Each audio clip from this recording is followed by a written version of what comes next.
They called it mating fever. Humans were so desperate to fuck sexy aliens that they'd mount anything remotely fuckable, no matter how slimy, scaly, chitinous, or tentacled it was.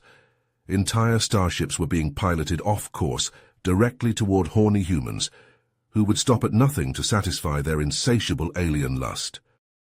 Lawrence Miller knew this all too well as he stepped off the shuttle onto the sulphurous surface of the Hirogen homeworld.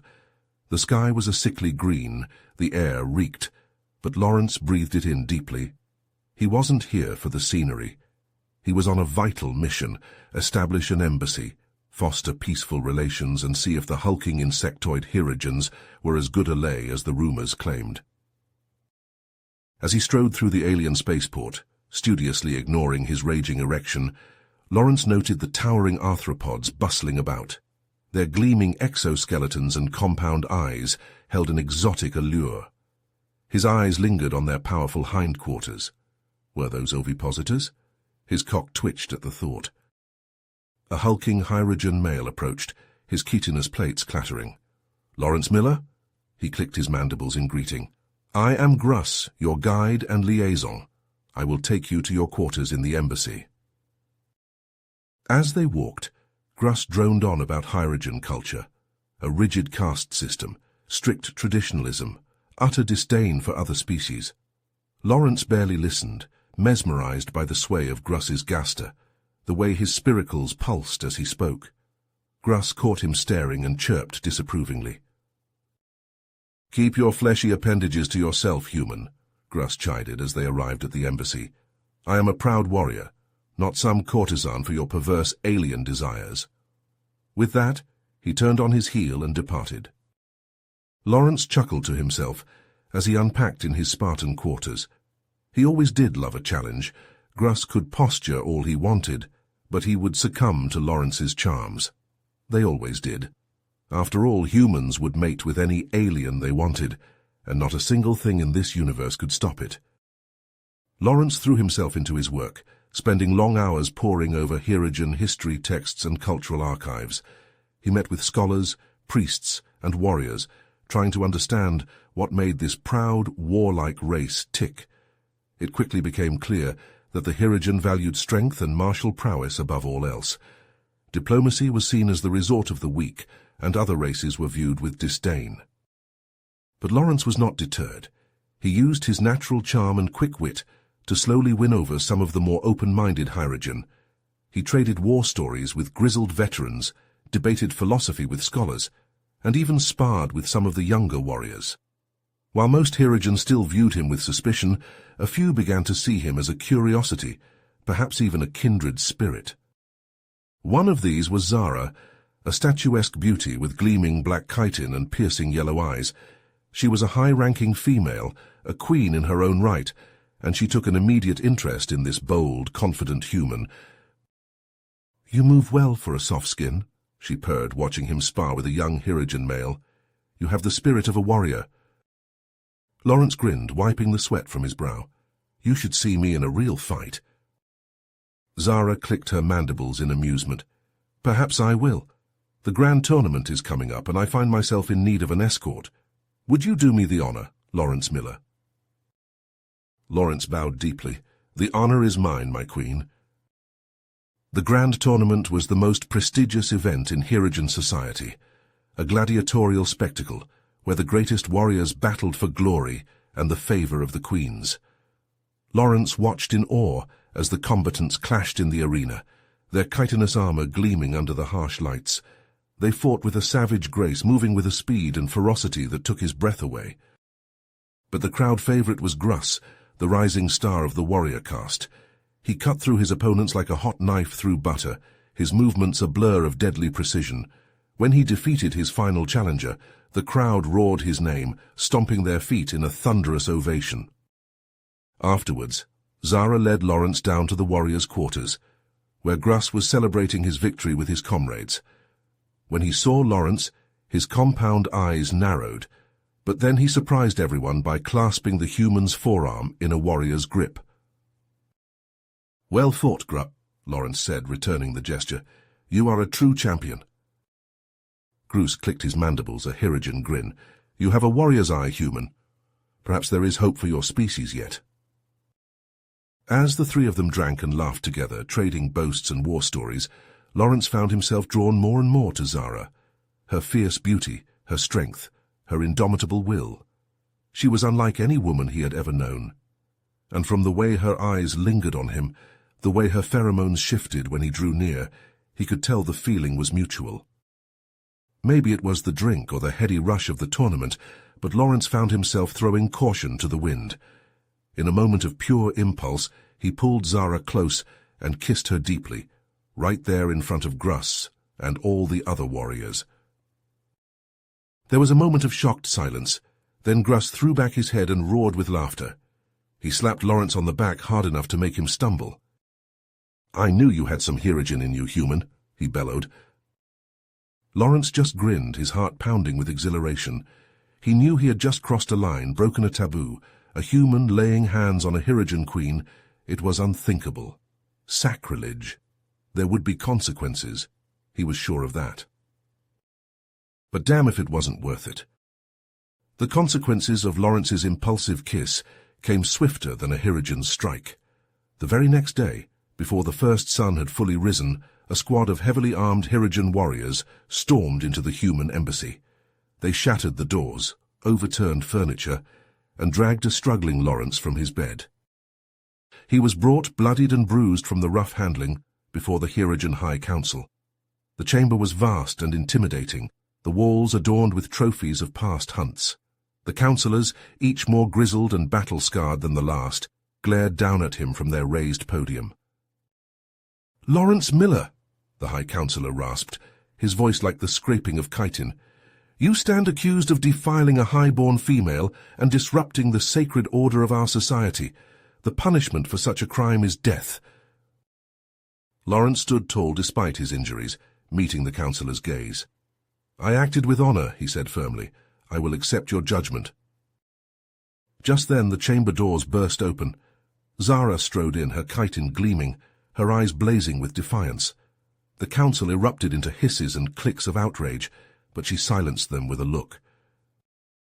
"I am Zara, daughter of Councillor Zek," she declared, "and I proclaim before all present that it was I who initiated the encounter with Lawrence Miller. He is blameless in this matter." The chamber fell silent, the councillors too shocked to respond. A female taking responsibility for such an act was unheard of in Hirigen society. Zara's father, Councillor Zek, rose to his feet, his mandibles quivering with rage. "Daughter, you will recant this madness at once." But Zara stood firm. "I will not," she said. "I renounce my caste and my status. I declare myself a common warrior, and I challenge any who would harm Lawrence Miller to fight me in single combat." The council chamber exploded into chaos, Hirigen shouting and brandishing their weapons. In the confusion, Gruss stepped forward. "I stand with Lawrence Miller and Zara," he announced.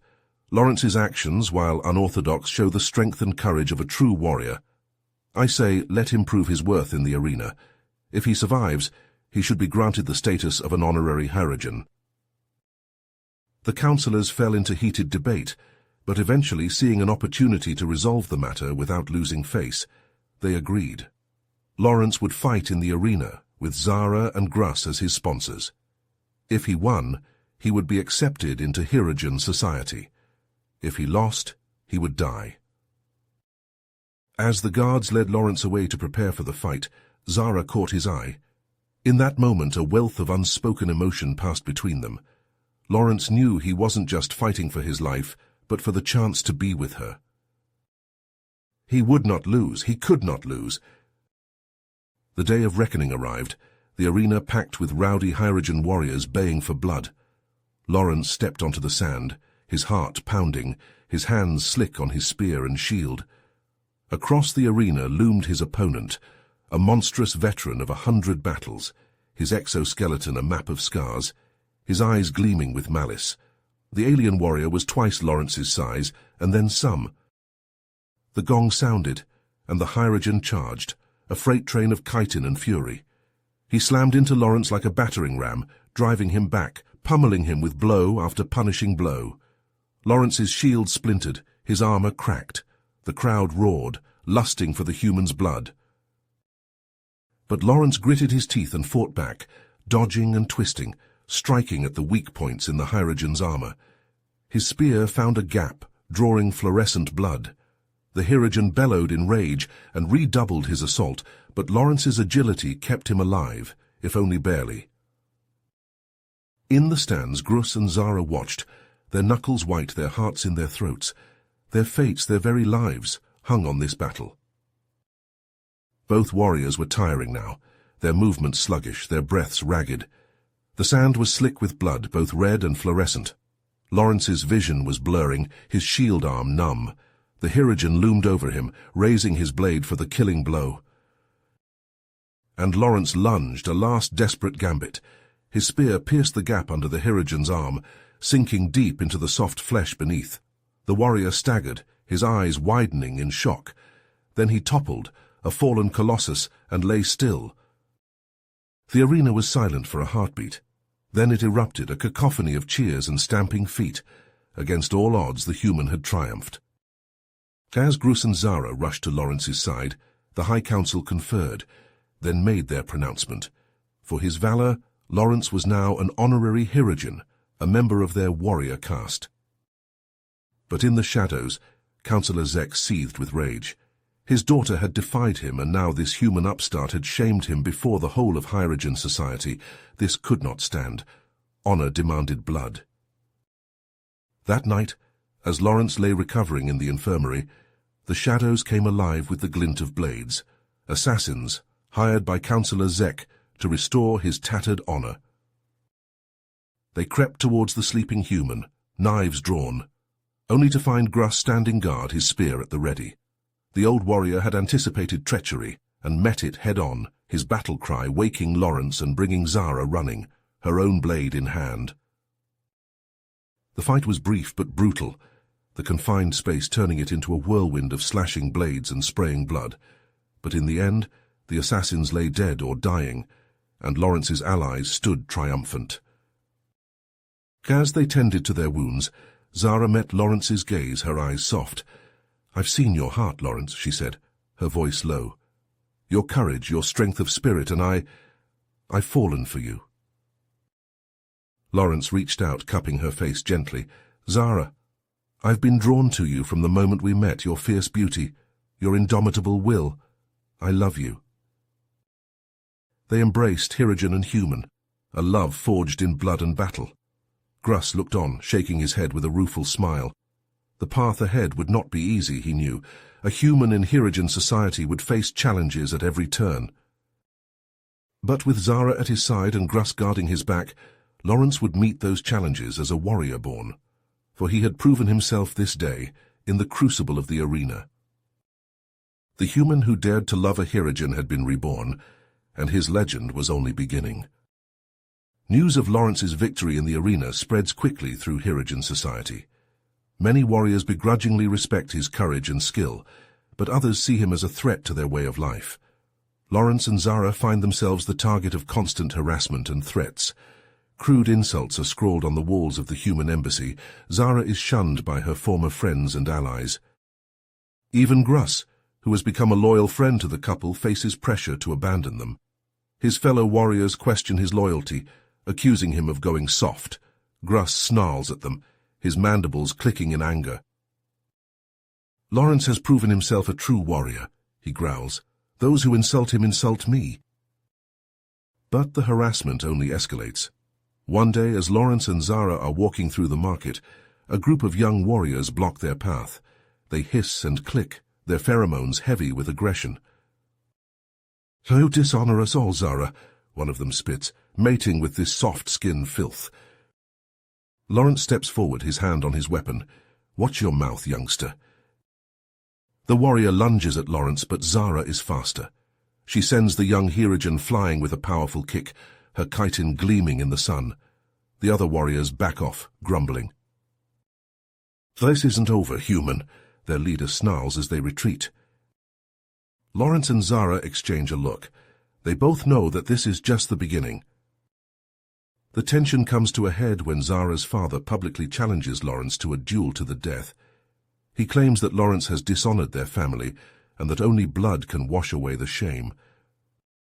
Under Hirogen tradition, Lawrence is bound to accept. He spends the night before the duel sharpening his blade, his jaw tight.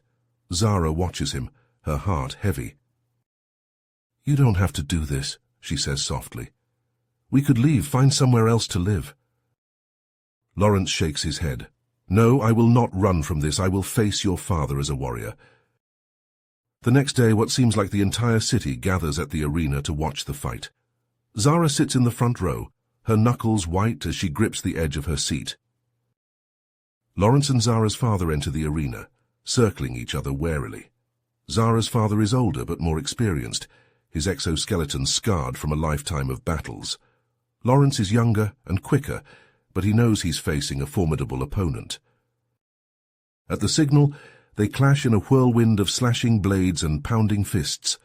Sparks fly as their weapons meet, the sound echoing through the arena. They trade blows back and forth, neither giving ground. Lawrence lands a solid hit, cracking his opponent's chitin, but Zara's father barely seems to feel it. The old Hirogen presses his attack, hammering at Lawrence's defenses. Lawrence's shield splits under the onslaught. He staggers back, trying to regain his footing, but Zara's father doesn't let up. With a roar, the old warrior lunges forward, his blade aimed at Lawrence's heart. Lawrence tries to parry, but he's a fraction too slow. The blade sinks into his chest, piercing his lung. Lawrence falls to his knees, blood bubbling from his lips. Zara screams, leaping from her seat and rushing to his side. She cradles him in her arms, tears streaming down her face. "Lawrence, no," she sobs. "Please, no." Lawrence looks up at her, his vision blurring. With a shaking hand, he reaches up and touches her face. "Zara," he whispers, "my love, I'm sorry, I wasn't strong enough." "Shh," she says, holding him close. "You were the strongest of us all."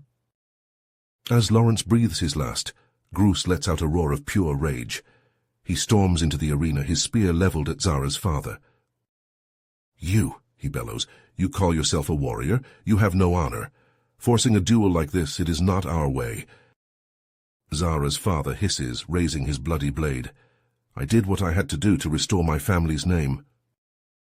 "You have disgraced it further with this cowardly act," Gruss roars. With that, he charges, his spear a blur. Zara's father meets him head-on, and the two titans clash in a battle that shakes the very foundations of the arena. They fight with a savagery that stuns even the watching Hirogen, their blades carving deep gashes in each other's armor. But Gruss, fueled by rage and grief, is unstoppable. With a final mighty blow, he smashes through his opponent's guard and buries his spear in the old warrior's chest. Zara's father falls, his lifeblood pooling on the sand. Gruss stands over him, panting, his own wounds weeping fluorescent blood. Then slowly Gruss topples, collapsing next to Lawrence's still form. His injuries are too severe. As darkness claims him, he reaches out, clasping Lawrence's cold hand in his own. Zara kneels there, holding Lawrence, numb with shock and grief. Her world has shattered. Everything she knew, everyone she loved, gone in a matter of moments. In a daze, she gathers her few belongings and boards the first ship off Hirogen. She doesn't know where she's going, and she doesn't care. All she knows is that she can't stay here, not in this place that has taken so much from her. As the ship leaves Hirogen's atmosphere, Zara stares out the window, watching her homeworld dwindle to a speck of light. Tears roll down her face as she remembers Lawrence, his courage, his warmth, his unconditional love. He had shown her that love was worth any price, even life itself. In their short time together, he had changed her irrevocably. He had taught her to see beyond the rigid confines of her society, to dream of a different life. And though that dream had turned to ashes, she knew she would carry his memory with her always. A part of her heart would forever belong to the brave human who had dared to love a Hirogen. You have reached the end of the story. If you enjoyed this story and want to support us, please leave a like and subscribe to our channel, and for every comment that says 88, I will heart every single one of them. Thank you for your time.